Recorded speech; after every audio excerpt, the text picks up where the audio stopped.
Hey, what's going on everyone? Michael back with another video. So in today's video, I'm going to describe how to get past the the channel name is already taken error. So this error occurs when there's already a channel name in use when you try to create a new channel name. So as you can see, I have notifications on the left-hand side. If I go ahead and try to create a new channel name, it's going to give me this error, channel name is already taken. So most of the time, you'll see if you already have a channel name like this, there can only be one unique channel per team. Standard or private, doesn't matter. But most of the time this issue will occur when you go to delete a channel. So say I want to delete notifications and I want to create the channel again. So let's say I messed up or something, I want to go back and create it. Well, it's going to give you the same error, channel name is already taken. This is because the channels are retained for 30 days. You can restore them for 30 days past it, so you can't use that name for 30 days. But after 30 days, it's permanently deleted. So this is a workaround for that.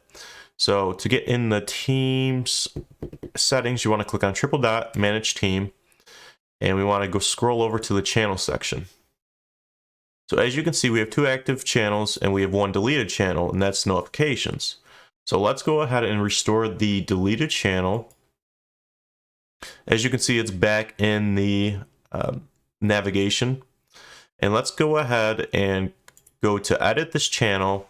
And we're just going to add a 1 after, just to clear up the notifications name.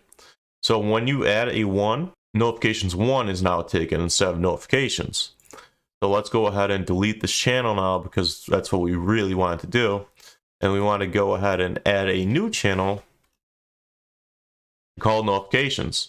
Since the channel name isn't taken up, you can create it now.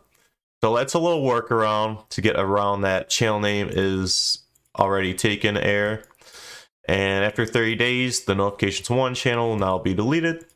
So I hope that helps resolve a lot of issues. I get that question every now and again, so I figured I'd make a video about it. But go ahead, like, subscribe, and comment if you liked the video, if it helped you out. And I'll catch you in the next one.